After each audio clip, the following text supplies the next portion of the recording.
आणि आता पाहूयात सविस्तर महामुंबई।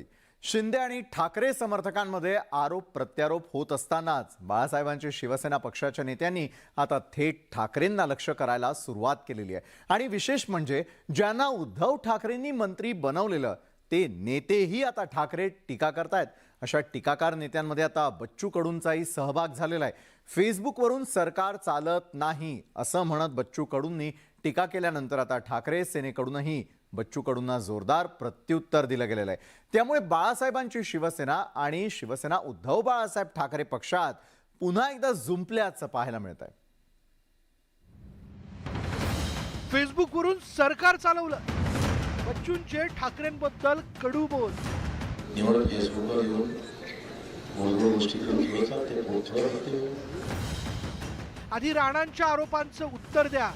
बच्चू कडूने आधी रवी राणांनी जे 50 खोक्याचं बोललेलं त्याचं उत्तर दिलं पाहिजे, मग बाकीच्या विषयावर बोललं पाहिजे। ठाकरेंच्या शिवसेनेचा कडूंवर प्रहार। काही दिवसांपूर्वी रवी राणांच्या आरोपांनी घायल झालेले बच्चू कडू, पण आता शिंदे फडणवीस सरकारकडून स्वतंत्र दिव्यांग मंत्रालयाची मागणी पूर्ण झाल्यानंतर बच्चू कडू पुन्हा एकदा फार्मात आल्याचं पाहायला मिळतंय।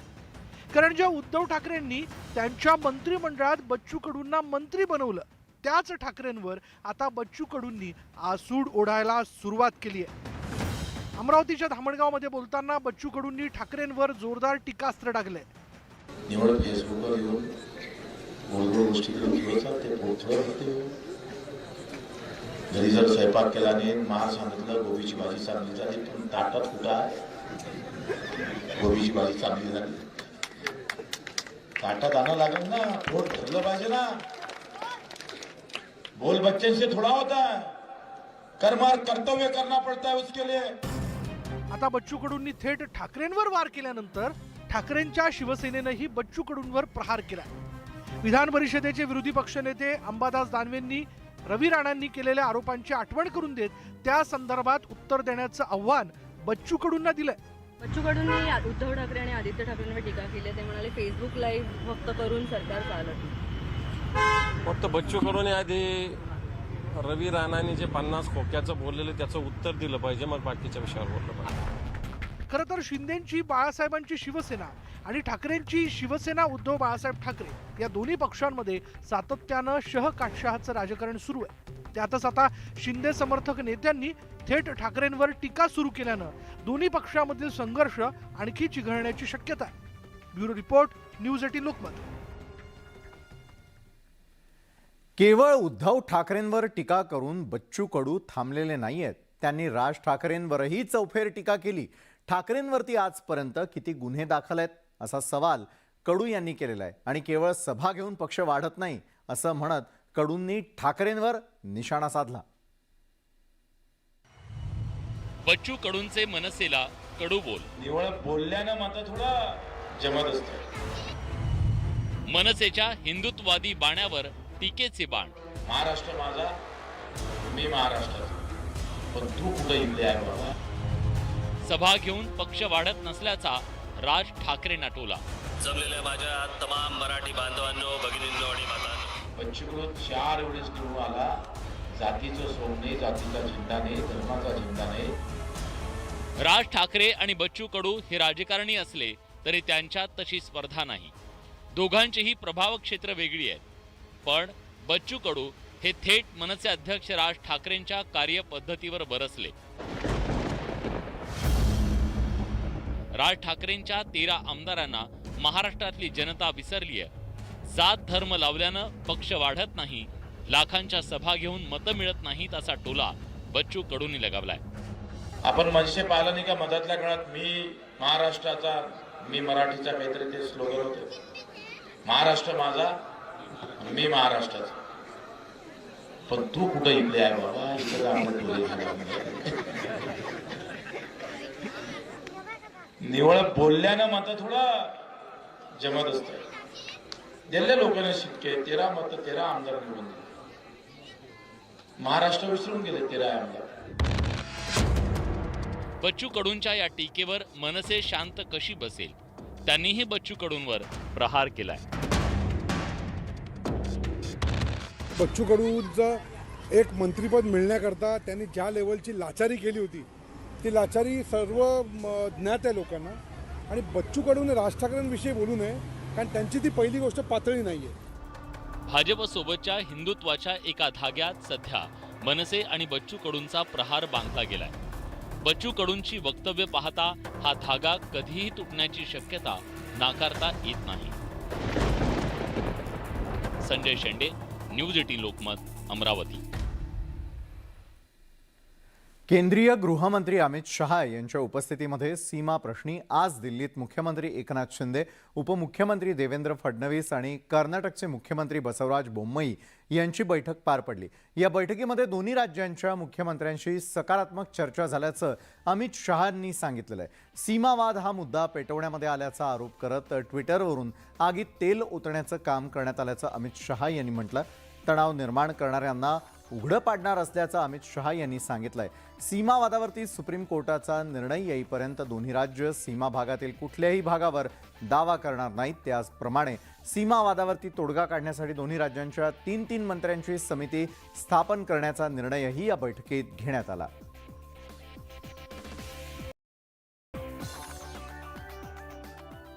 दोनों राज्यों के मिलाकर दोनों ओर से 6 मंत्री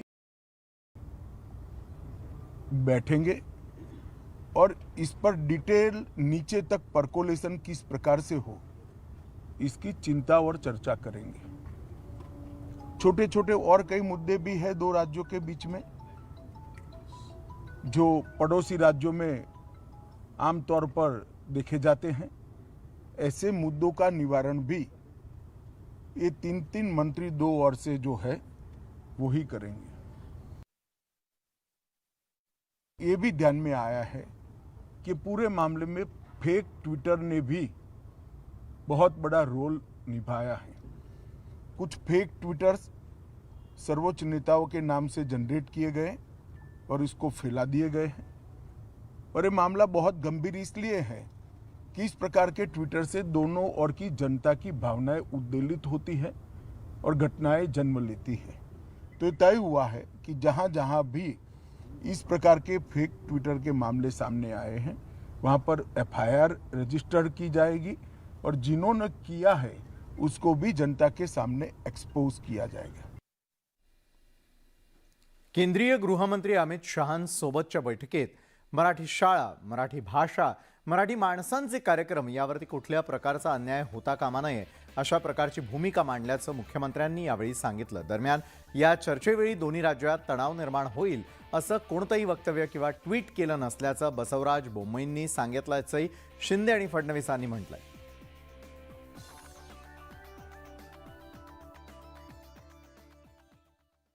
काही ट्विटरच्या बद्दल, काही त्यांच्या स्टेटमेंटच्या बद्दल मी आणि उपमुख्यमंत्री महोदयांनी त्यांच्याशी चर्चाही केली कर्नाटकच्या मुख्यमंत्र्यांच्या बरोबर.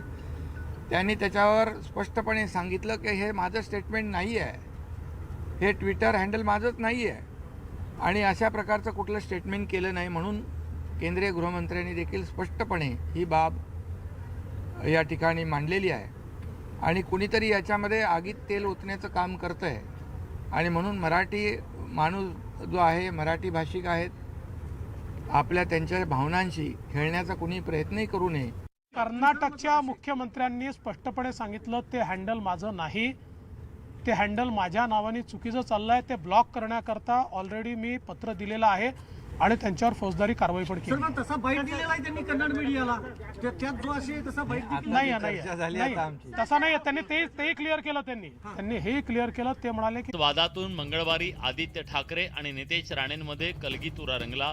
पण आता नितेश राणेंनी थेट उद्धव ठाकरेंवर आक्षेपार्ह भाषेत टीका केली आहे. साताऱ्याच्या पाटणमध्ये लव जिहाद विरोधी कायद्यासाठी काढलेल्या मोर्चात बोलताना नितेश राणेंनी सज्जड दम भरला. आता हिंदुत्ववादी सरकार असून आता असे प्रकार चालणार नाहीत असं सांगताना त्यांनी उद्धव ठाकरेंवर निशाणा साधला.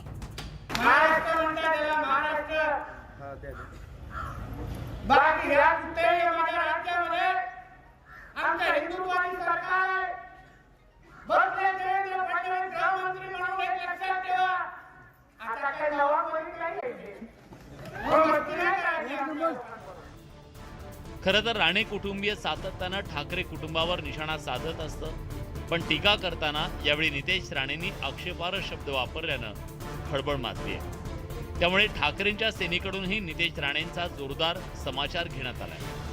किशोरी पेडणेकरांनी थेट राणेंच्या संस्कार काढले, तर विधान परिषदेचे विरोधी पक्षनेते अंबादास दानवेंनी नितेश राणेंना गांभीर्यानं घ्यायची गरज नसल्याचा टोला लगावलाय. तो त्यांच्या संस्काराचा परिणाम आहे. जसे संस्कार आई करते, वडील करतात, तो किती अभाव आहे तो त्यांचा दिसतोय. नितेश राणेंच्या बोलण्याकडे फार लक्ष देण्याची गरज नाही. तो असं कोणाविषयी काही बोलत असतो, त्याचं कोणी सिरियसली घेत पण नसतं. मला वाटतं आम्ही सिरियसली घेण्याची गरज नाही. सूर्यावर कोणी थुंकलं तर त्याने काय फरक पडणार. एकमेकांवर जाहीरपणे टीका टिप्पणी करताना प्रत्येकानंच योग्य शब्दाचा वापर करणं अपेक्षित आहे. पण सध्या राजकीय मंडळी पातळी सोडून विधान करत असल्यानं कार्यकर्त्यांकडून तरी काय अपेक्षा ठेवायची असा सवाल उपस्थित होतोय. आता राणेंनी थेट ठाकरेंवर केलेल्या या टीकेचे पडसाद काय उमटतात हे पाहणं महत्वाचं आहे. Bureau report, news 18 Lokmat. Siddhivinayak मंदिर न्यास ट्रस्टमध्ये आर्थिक घोटाळा झाल्याचा आरोप मनसेनं केलेला आहे आणि या प्रकरणी आता भाजपनंही उडी घेतलेली असून या प्रकरणी ट्रस्टच्या प्रमुखांनी किंवा तत्कालीन मुख्यमंत्र्यांनी स्पष्टीकरण दिलं पाहिजे अशी मागणी भाजपचे मुंबई अध्यक्ष आशिष शेलार यांनी केलेली आहे. आर्थिक गैरव्यवहार प्रकरणी सरकारला कारवाई करावी लागेल असंही आशिष शेलार यांनी म्हटलं. दरम्यान शेलारांच्या आरोपांकडे लक्ष देत नसल्याचा पलटवार आदित्य ठाकरेंनी केलाय.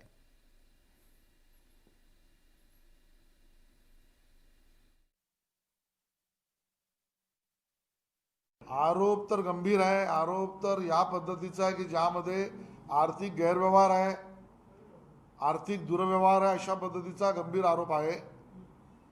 आणि त्यामुळे याच्यावर खरं तर जे त्या पदावर बसले होते सिद्धिविनायक ट्रस्टमध्ये त्यांनी तरी स्पष्टीकरण दिलं पाहिजे किंवा तत्कालीन मुख्यमंत्र्यांनी दिलं पाहिजे.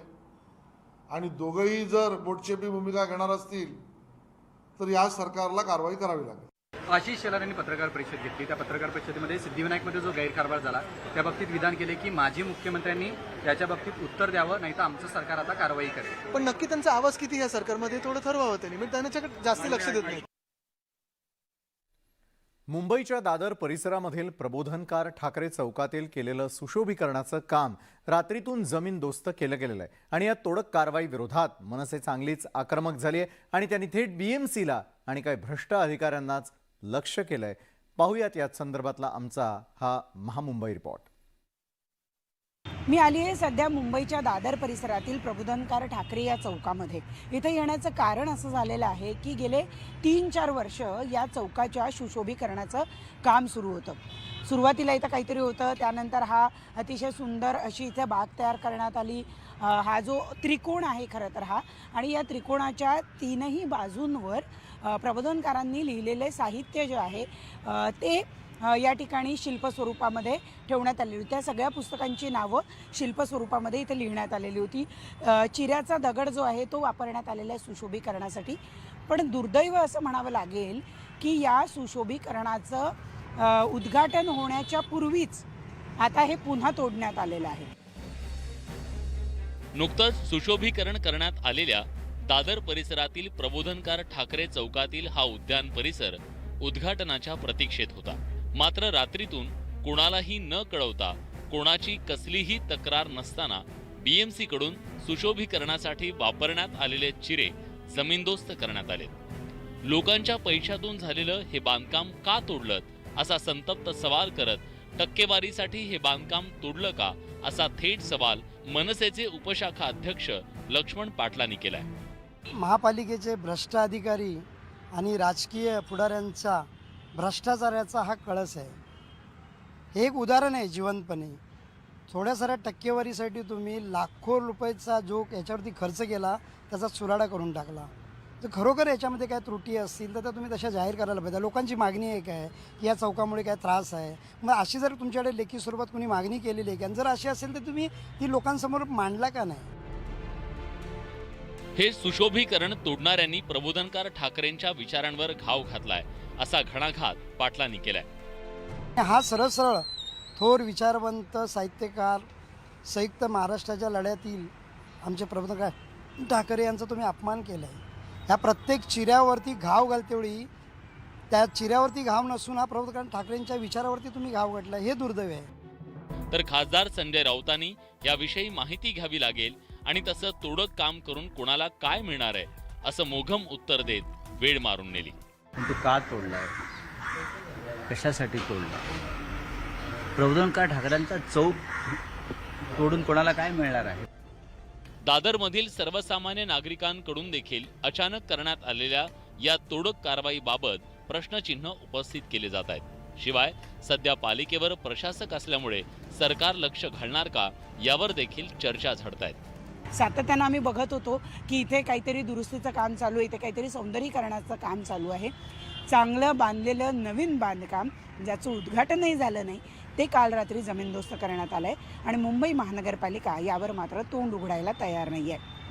या संपूर्ण दुरावस्थेसाठी आणि या भ्रष्टाचारासाठी नेमका जबाबदार कोण हा प्रश्न त्यामुळे निर्माण होतो आहे. व्हिडिओ जर्नलिस्ट रमेश भटसह प्रणाली कापसे, न्यूज 18 लोकमत, मुंबई. तर मुंबई आणि उपनगरात घडलेल्या इतरही महत्त्वाच्या घडामोडी आपण महामुंबई लव जिहाद कायदा करा या मागणीसाठी अहमदनगरमध्ये मुक्का मोर्चाचा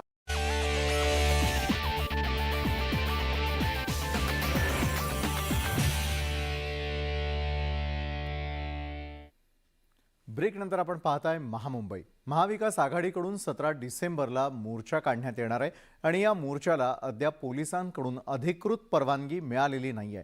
या मोर्चासाठी मुंबई पोलिसांकडे नव्या मार्गासाठी परवानगी अर्ज सादर करण्यात आलेला आहे. त्यामुळे आजच परवानगी मिळण्याची शक्यता होती आणि पोलीस आयुक्तांसोबत महाविकास आघाडी शिष्टमंडळाची चर्चाही झालेली आहे. जिजामाता उद्यान ते आझाद मैदान हा मोर्चा काढण्याचं महाविकास आघाडीचं नियोजन आहे. मात्र रिचर्डसन क्रुडास ऑइल मिल ते टाइम्स ऑफ इंडिया कार्यालय दरम्यान मोर्चा मार्ग ठेवा अशा सूचना पोलिसांनी केलेल्या आहेत. इच्छा आहे की जसं अनेक काही मोर्चे हे काय आजच झालेलं असं नाही. या अगोदर देखील मराठा महासंघाचा मोर्चा निघाला, राज ठाकरे यांचा मोठा मोर्चा निघाला, गिरणी कामगारांचा मोठा मोर्चा निघाला, अनेक असे मोर्चे निघाले. तर त्यांनी एक्झेम्पशन द्यावं अशी आम्ही त्यांना विनंती केलेली आहे. पण फार काय आम्ही या शासनाकडनं काय अपेक्षित करतो अशातलं नाही. कारण कायद्याचा भाग जो आहे किंवा कायद्याची जी एकंदरीत कायद्याच्या बाबतीतली जी काही तरतूद ही फक्त आमच्यासाठी लागू आहे, इतरांना लागू होत नाही, हे आपल्यालाही सर्वांना माहिती आहे. आणि हा विषय हा काय राजकीयपेक्षा हा सामाजिक आहे. तर या होत्या आज संपूर्ण दिवसभरामध्ये मुंबई आणि उपनगरात आत्तापर्यंत घडलेल्या अतिशय महत्त्वाच्या घडामोडी ज्यांचा आढावा आपण महामुंबईच्या माध्यमातून घेतला. तर आजच्या महामुंबईमध्ये वेळ झालेली तुम्हा सगळ्यांचा निरोप घेण्याची ताज्या घडामोडींसाठी पाहायला विसरू नका न्यूज 18 लोकमत.